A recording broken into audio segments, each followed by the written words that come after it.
하나님이 달아보실 때, 하나님이 여러분들의 무게를 달아보실 때 너무 무겁다, 너무 가볍다, 어떻게 평가하실지 한번 여러분 스스로 오늘 말씀을 통해서 한번 평가하시기 바랍니다.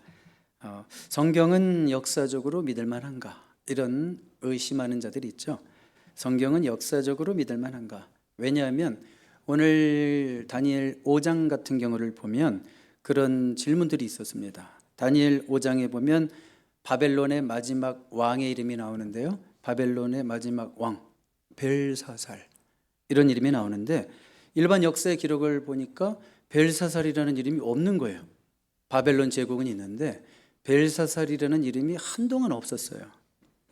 그리고 마지막 왕은 누구라고 기록이 되어 있냐면 나보니두스라는 이름으로 기록되어 있어요. 나보니두스가 마지막 왕인데 벨사살은 뭐야? 성경은 왜 없는 왕의 이름을 언급했을까 그랬는데요. 그래서 한동안 성경은 역사적으로 믿을 수 없어, 이런 의심, 공격들을 많이 받았습니다. 그러다가 1854년 이라크의 한 유적이 발견되면서부터 성경의 역사성이 증명되기 시작했습니다. 벨사살이 나보니두스의 큰 아들임을 알게 되었고, 그 이후로도 많은 유적들이 고고하게 발전으로 인해서 그 당시 벨사살에 관한 유적들이 많이 발견됐습니다. 나보니두스는 아들 벨사살을 섭정왕으로 세워놓고 자신은 멀리 떠나 있었다. 이것이 역사의 기록으로 증명이 되었습니다. 자, 여러분, 이것 때문에 우리가 꼭 성경을 믿는 겁니까? 아니면 어차피 여러분은 하나님의 말씀이니까 믿고 계셨습니까? 이런 설명이 없어도 충분히 앞으로 또 어떤 발견이 되면 성경의 역사성, 과학성을 더 증명하면 증명했지 성경을 도전하는 일이 없을 겁니다.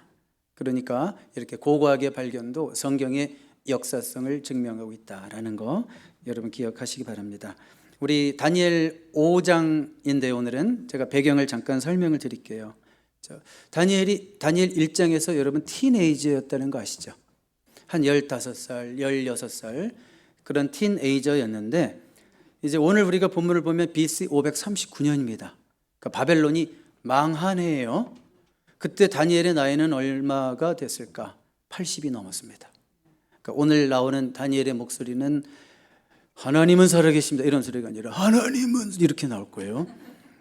다니엘이 이제 나이가 많이 들었어요. 자, 그런데 여러분 그 다니엘 2장에서 느부갓네살 왕이 꾸었던 꿈 기억하시죠? 그 신상이 있는데 금, 은, 동, 철과 흙 이렇게 섞여 있었던, 그런데 금은 바로 바벨론 제국을 상징한다고 그랬고, 또 다니엘의 해석대로 이제는 바벨론의 금의 시대가 끝나고 어떤 나라가 올 겁니다 이렇게 얘기했어요. 은의 시대, 메데 바사 시대를 말하는 거예요. 메데 바사 시대가 지금 다니엘의 꿈 해몽대로 해석대로 도래하고 있음을 오늘 다니엘 5장이 벌써 보여주고 있습니다.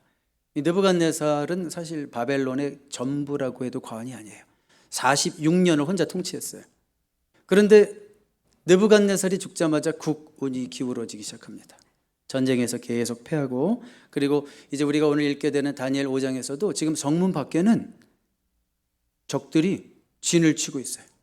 성문 밖에는 적들이 진을 치고 있는데 본문을 보면 놀랍게도 벨사살이 뭘 하고 있을까요? 성 안에서 술 파티를 벌이고 있어요.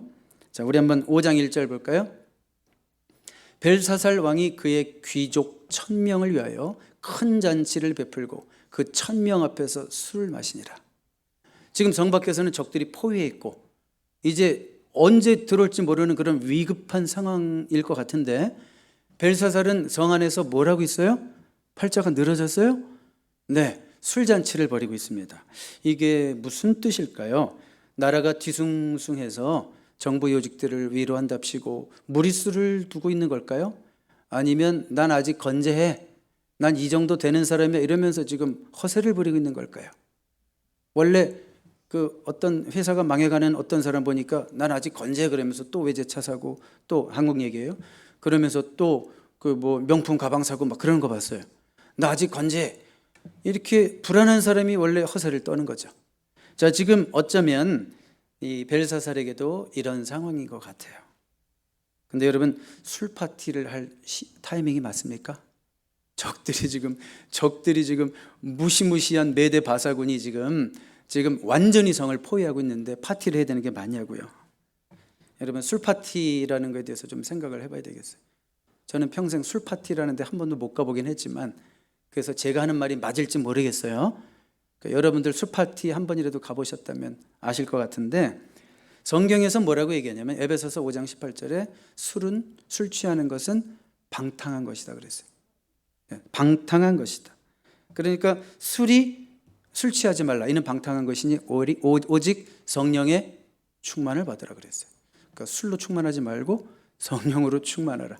이렇게 말씀하고 계시단 말이에요. 그러니까 이 말은 뭐냐면 술은 방탕으로 갈 수 있다. 그런 얘기하는 거죠.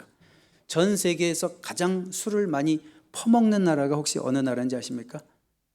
한국이에요. 압도적으로 한국입니다. 네, 제가 그 수치를 읽다가 놀라서 그냥 적지도 않았어요. 너무 놀래가지고 실제로 한국의 초기 선교사들이요 한국을 왔는데 한국 사람들이 얼마나 술을 잘 먹는 민족이냐면 선교사들이 처음에 한국 땅에 떨어졌는데 세숫대에다가 술을 따라 먹더래요. 그러니까 야 세상에 이런 민족이다 했나. 세숫대에다가 술을 따라 먹다니. 그래가지고 선교사 초기에 선교사들이 오자마자 한국교회는 절대 금주령.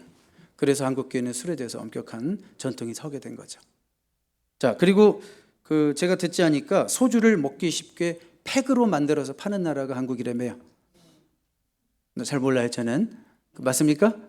너무 이럴 때 대답 크게 하기 좀 민망하죠? 네. 미국의 한 통계를 보니까 자살의 50% 정도는 술과 연관이 있다. 그리고 폭력죄, 교통사고의 50% 이상도 술과 연관이 있다. 그리고 병원 응급실에 들어와 있는 사람의 60% 이상은 다 알코올 그 수치가 발견이 된대요. 그러니까 다 술과 연관이 있다는 거예요. 특별히 교회 지도자라든지 나라의 지도자들은 술로 망할 수 있다는 것을 성경이 경고합니다. 잠언 31장에 보면 포도주와 독주를 마시는 것이 지도자들에게는 마땅하지 않다. 자, 그래서 지도자는 특별히 우리 교회 지도자들이라면 성령의 지배를 받아야지 알코올의 지배를 받아서는 안 될 줄로 믿습니다. 나는 지도자가 아니니까 오케이? 네, 여러분. 자, 벨사살 왕이 정말 어리석은 짓을 하는 거죠. 성 밖의 적들이 포위하고 있는 상황 속에서 술 파티를 벌이고 있다. 그런데 어떻게 그럴 수 있다고 생각하세요? 정신 나간 사람이 아니고서는 어떻게?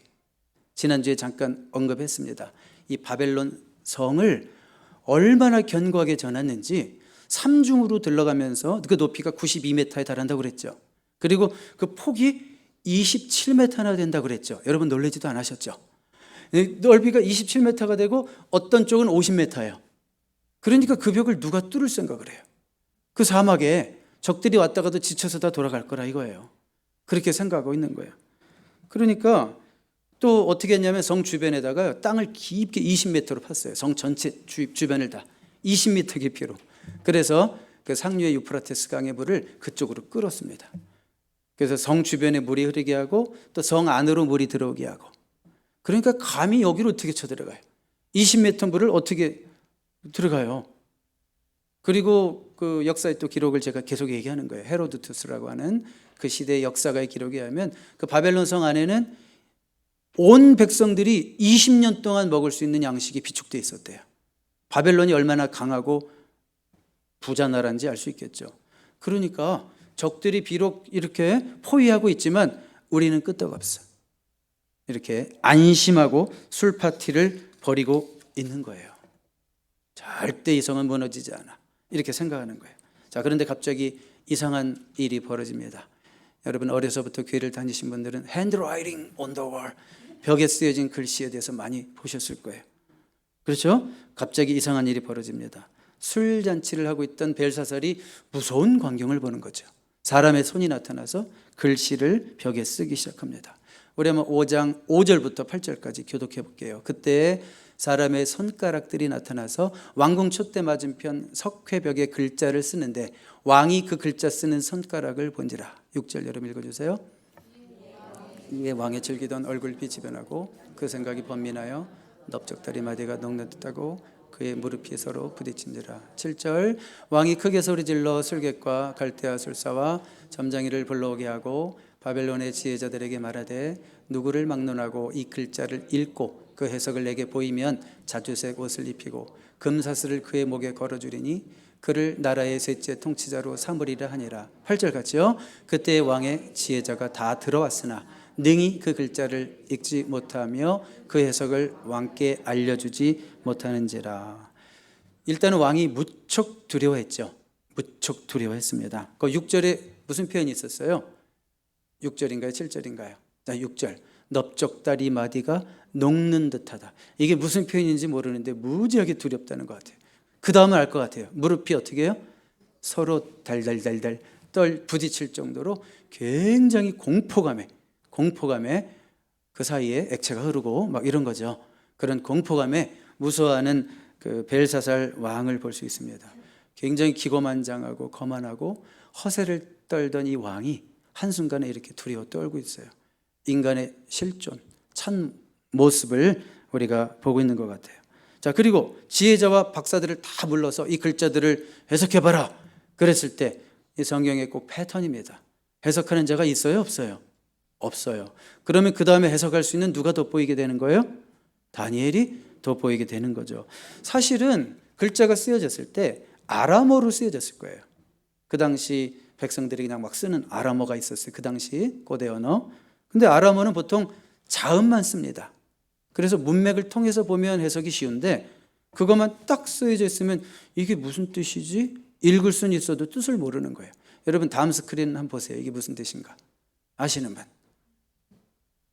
자, 10초 드릴까요? 예, 저기 젊은 센스가 먼저 대답을 하셨어요. 이게 은혜와 사랑의 교회. 이렇게 자음만 딱 해놓으니까 이게 뭐야? 처음에는 이게 뭐야? 그렇죠? 그런데 알고 나니까 그거지. 다 알죠? 뭐 다른 거 있어요? 다른 거 할 수도 있지만 은혜와 사랑의 교회라는 거 할 수 있듯이 지금 메네메네 대결 와르신이라고 이제 좀 이따 나오는데 그 아람어로 자음만 쫙 써 있으니까 아무도 뭐 대충 읽을 수는 있어요. 사실은 모음이 없으면 정확하게 못 읽습니다. 히브리어와 아람어는요. 그렇지만 모음을 생각하고 읽는 거예요. 여기는 이 모음이 들어갈 것이다, 들어갈 것이다. 자, 그런데 아무도 못 읽었기 때문에 결국 누가 부름을 받게 되는 거예요? 다시 왕 앞으로 다니엘이 부름을 받게 되는 거고, 또 왕은 다니엘 앞에서 그렇게 또 다시 한번 확언합니다. 이거 해석하면 많은 금은 보화와 또 이 나라의 셋째 통치자가 되게 해주겠다. 왜 둘째가 아니고 셋째예요? 아까 얘기했잖아요. 아버지 누구? 나보니두스 있고 자기는 섭정왕이고 자기가 둘째고 그 다음에 너가 셋째 왕. 이 성경 이 부분도 해석이 안 됐어요. 고고학적 발견이 있기 전까지. 이거 문맥상 분명히 나라의 두 번째 같은데 왜 셋째라고 썼을까? 그런데 역사를 알고 보니까 나보니두스가 있었고 자기 벨사살이 있었고 그 다음에 다니엘이구나. 그래서 셋째가 되게 해주겠다. 그랬을 때 다니엘이 뭐라고 대답하는지를 보겠습니다. 17절 같이 읽어봐요. 시작. 다니엘이 왕에게 대답하여 이르되 왕의 예물은 왕이 친히 가지시며 왕의 상급은 다른 사람에게 주옵소서. 그럴지라도 내가 왕을 위하여 이 글을 읽으며 그 해석을 아뢰리이다. 저는 이게 어떻게 들리냐면 내가 돈 몇 푼으로 일하는 사람으로 보이시오? 이렇게 말하는 어떤 다니엘의 당당함이 보여요. 내가 물질의 노예인 줄 아시오? 그 예물은 상급은 다른 사람에게 주시오. 자, 무슨 얘기입니까? 다니엘이 뭐가 출세가 부러워요? 평생 동안 아주 중요한 요직에 있었고 사실은 정계에서 한 20년 정도 지금 머물러 있었던 80대 중반입니다. 누릴 거 세상적으로 다 누려봤죠. 뭐 내가 출세가 아쉬워? 그런 게 아니죠. 다니엘은 지금 뭐 그런 것 때문에 서 있는 자가 아닙니다. 이런 자들은 나이가 80이 넘어도 눈빛에 빛이 있어요. 당당한 눈빛이 있어요. 위축되지 않고 열등감에 위축되지 않고 당당한 눈빛이 있다는 거예요. 저는 다니엘을 보면서 큰 위로를 받는 게 이 부분이에요. 다니엘은 티네이저 때나 80이 넘어서나 똑같이 한결같다는 거. 저는 이것이 얼마나 저에게 위로가 되는지 몰라요. 세상의 한 복판에서도 잠시 잠깐 믿음 지킨 거 말고 끝까지 믿음을 지키고 끝까지 물질의 노예가 되지 않고 끝까지 명예의 노예가 되지 않고 하나님의 자녀로 끝까지 당당하게 살아가는 이 모습이 저는 얼마나 위로가 되는지 몰라요. 왜 위로가 될까요? 이렇게 살 수 있구나. 타협 안 해도 세상에서도 승리할 수 있구나. 성공할 수 있구나. 하나님께 인정받으면 이렇게 살 수 있구나. 이런 본이 있구나. 위로가 되는 거예요. 저는 여러분들이 이 시대에 다니엘이 되시기를 주님의 이름으로 축복합니다. 사랑하는 여러분의 자녀들이 다니엘처럼 틴에이저 때부터 믿음에 타협하지 않고 끝까지 그렇게 믿음을 지킬 수 있는 아이들로 성장해 가기를 바랍니다. 그런 타협하지 않는 아이들을 키워내는 일을 위해서 우리가 VBS를 합니다. 이번에 주제가 뭐예요? 네? Dare to be like Daniel. 그렇게 다니엘처럼 담대하게 그런 아이들로 커갈 수 있게 되기를 바랍니다. 여러분들의 자녀가 아닐지라도 이 라스베가스의 많은 어린 영혼들을 그렇게 키워내는 일에 저희 교회가 쓰임받게 되기를 바랍니다. 자, 하나님을 두려워했던 느부갓네살이 죽고 20년 이상 다니엘이 정계에서 물러나 있었다라고 말씀을 드렸어요. 왜냐하면 느부갓네살 이후에는 하나님을 두려워하지 않는 왕들이 쭈루루 이어졌습니다. 자그마치 지금 그 벨사살 전에 또 5명의 왕이 더 있었어요. 그런 왕들을 다 겪었어요. 이제 다니엘을 더 이상 찾지를 않는 거예요. 한 20년 동안. 그러다가 언제 찾아요?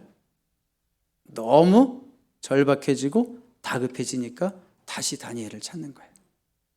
위기 때 부름받는 사람이 진짜예요. 어느 분의 직장 경험을 들었어요. 직장 경험. 여러분, 직장이 요즘 정글 같지 않습니까? 예수 믿는 자가 예수 믿는 자로서 직장 생활한다는 게 그렇게 꼭 쉽지만은 않을 것 같은데요. 편의상 예수 믿는 미스터 김의 경험이라고 제가 한번 이렇게 해볼게요. 예수 믿는 미스터 김의 직장 경험. 직장에서 하루 일과를 마쳤는데 모든 동료들이, 남자 동료들이 다 모여가지고 웅성웅성거리면서 가자, 막 이런 얘기를 해요. 가자. 무슨 얘기인가 했더니 건전하지 않은 술집을 가려고 하는 거예요. 근데 그날이 수요일이었습니다. 그때 미스터 리가 예수 잘 믿는 미스터 김에게 오더니 이러는 거예요. 자네는 수요일 저녁마다 교회 간다지? 오늘도 교회 갈 거지?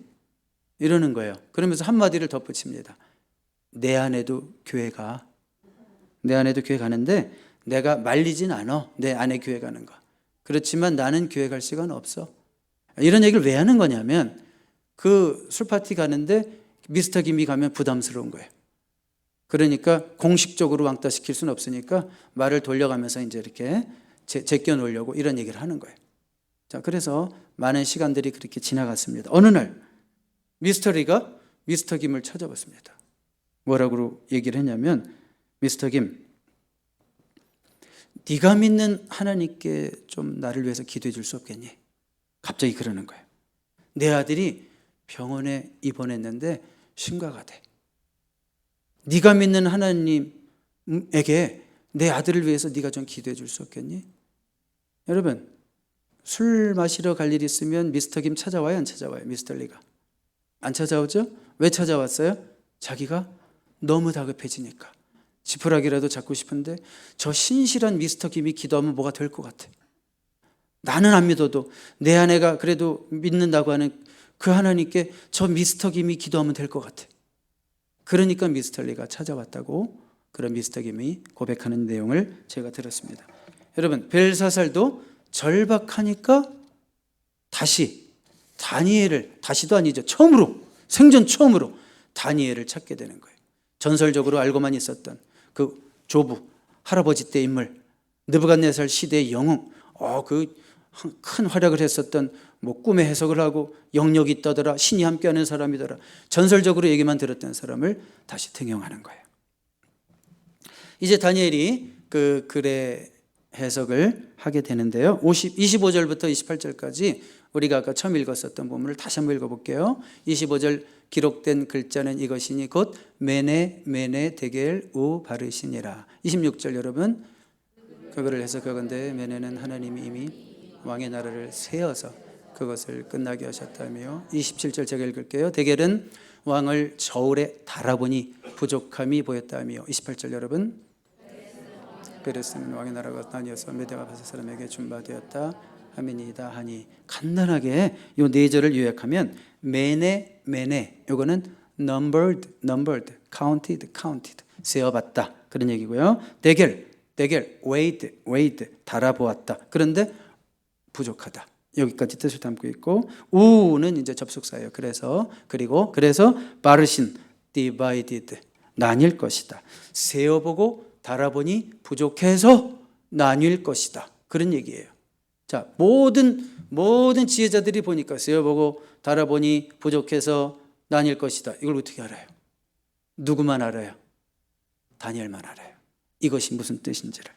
자, 벨사살의 인생을 하나님이 세어보고 채점하고 무게를 달아보고 평가해 봤는데 점수가 부족하고 무게가 부족해서 실격이다. 그래서 그의 통치가 끝나고 이제 나뉘어져서 앞으로 메데 바사라고 하는 두 나라에게 넘어갈 것이다. 그런 얘기죠.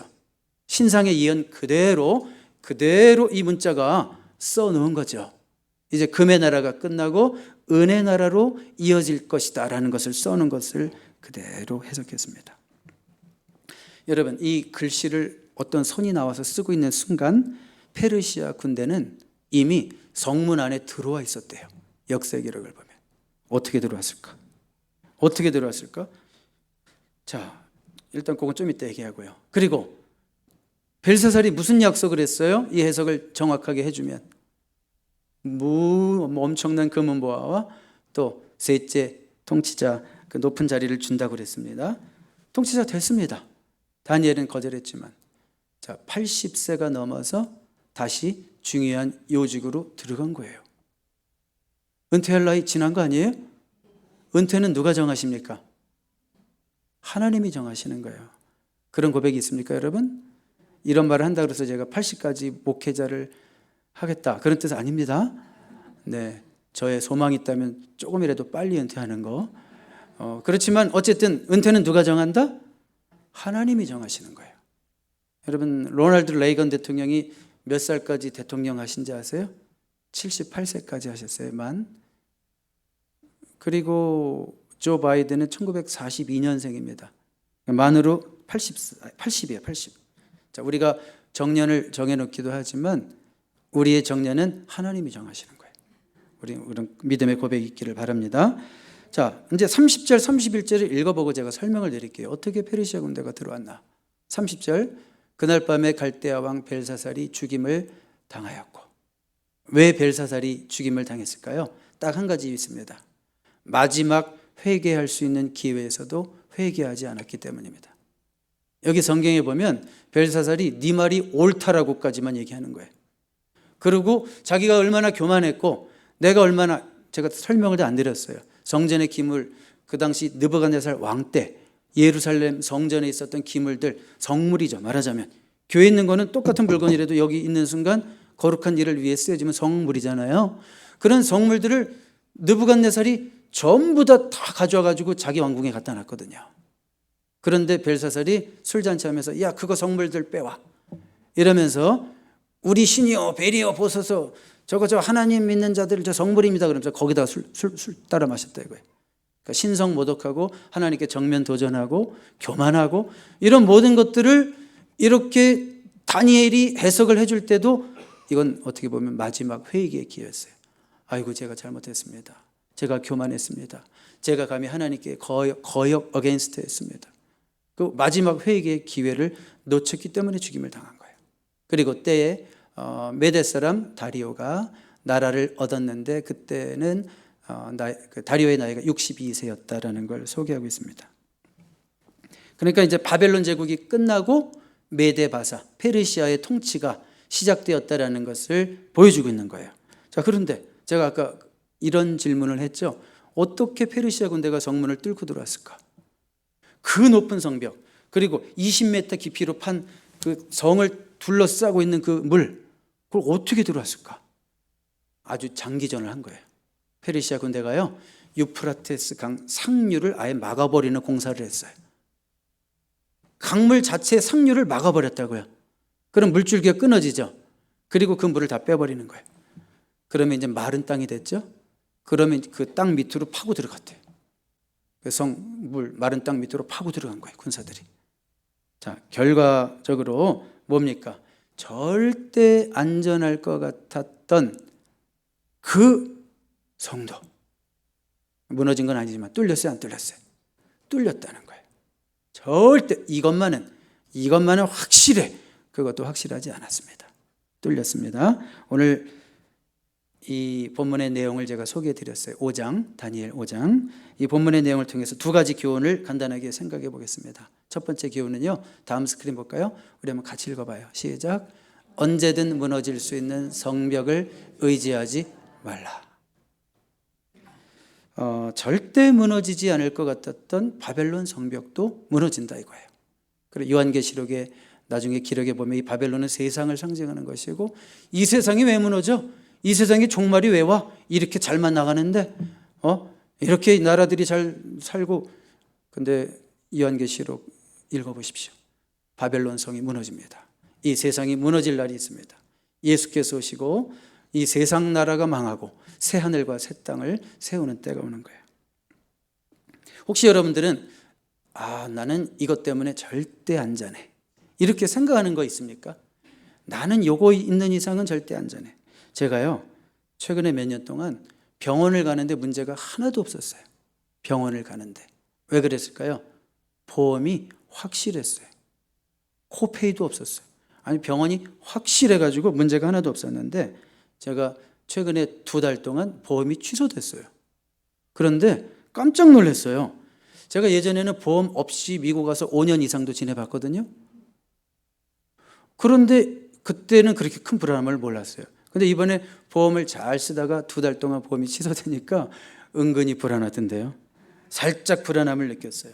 의료보험 하나에도 흔들리는 나 자신을 보면서 내가 얼마나 연약한 존재인지도 봤고, 내가 은근히 의료보험을 의지하고 있구나, 이런 나 자신을 봤어요. 무엇 때문에 여러분들이 안전하다고 느끼십니까? 여러분 들어놓은 보험 몇 가지 있습니까? 그것 때문에 안전하다고 느끼십니까?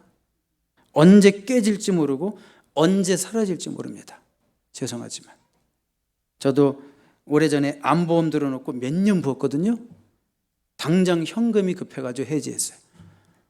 없어요 이제는. 그런 식으로 언제 없어질지 모르고 언제 해지될지 모르는 거예요. 그 믿을 수 있습니까, 보험을? 어떤 분들은 나는 이것 때문에 괜찮을 거야, 다 무너져도 평생 내가 쌓아놓은 인맥, 사람이 재산이라고 하는데 인맥, 그런데 내가 힘들어지니까 하나둘 나를 다 떠나요.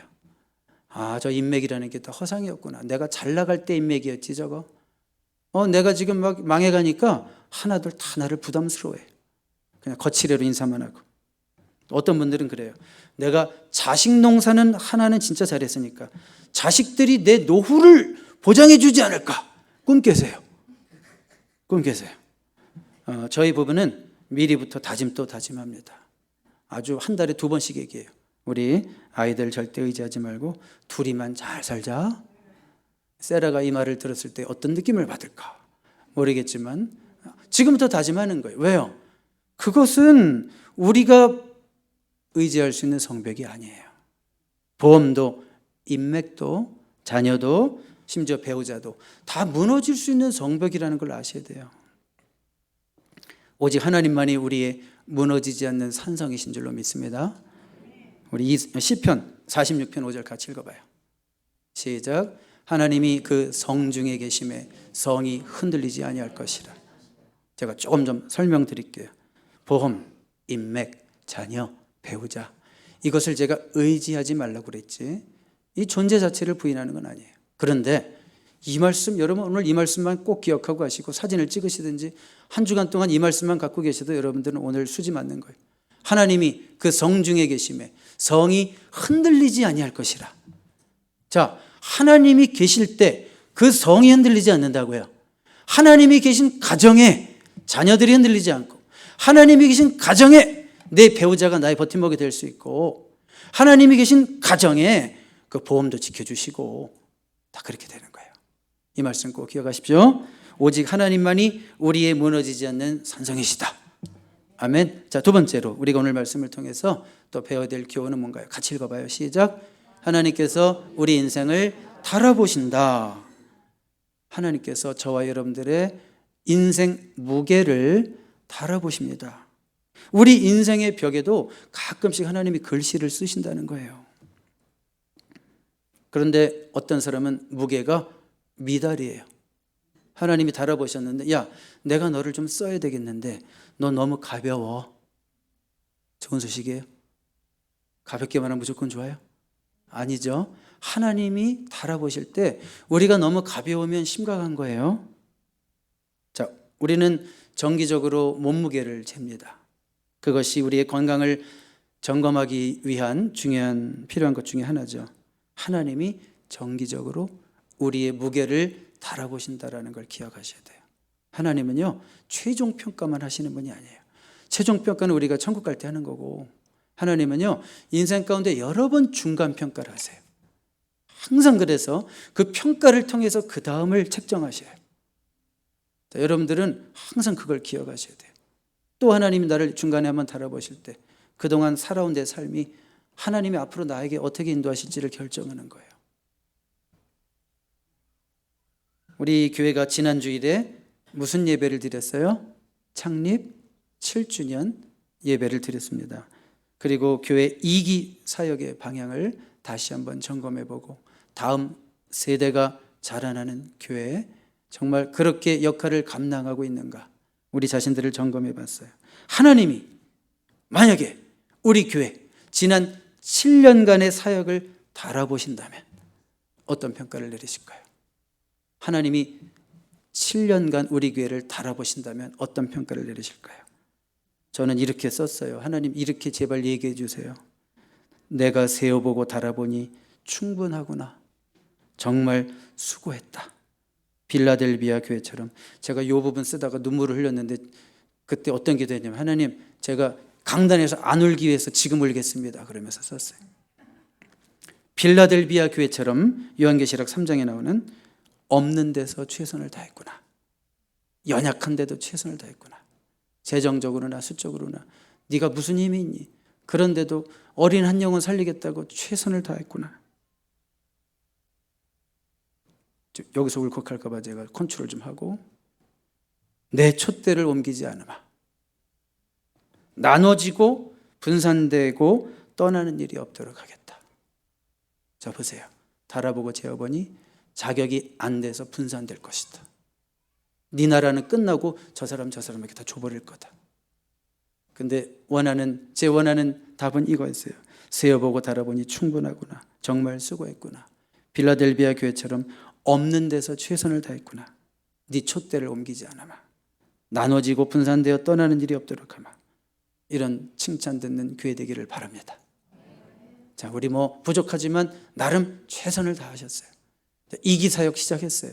여기 계신 분들은 이제 새로 오신 분들은 2기 사역과 함께 동참하신 분들인데 앞으로 또 우리가 이 2기 사역을 마치고 하나님이 다시 한번 우리 교회를 평가하실 때 또 수고했다. 없는 데서 최선을 다했구나.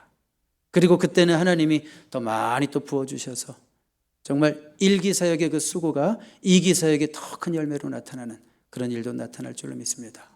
우리 교회뿐만이 아니라 하나님께서 여러분 개인 인생을 달아보실 때 여러분 그동안 이민생활 20년, 10년 그걸 1기 이민생활이라고 한다면 어떻게 평가하시든지 좋은 평가받고 앞으로 2기 이민생활에 더 좋은 평가받는 그런 삶으로 많은 열매로 하나님께 영광 돌리는 여러분 되시기를 주님의 이름으로 축복합니다. 기도하겠습니다. 주님 감사합니다. 말씀을 통해서 깨닫게 하시니 감사합니다. 벨사살의 교만을 반면교사 삼기를 원합니다. 다니엘의 한결같은 신앙을 본으로 삼기를 원합니다. 무너질 것들을 의지하지 말고 오직 반석 되신 예수 그리스도만을 더욱 의지하며 나아가는 삶, 또 그런 교회가 되게 하옵소서. 예수 그리스도의 이름으로 기도드립니다. 아멘.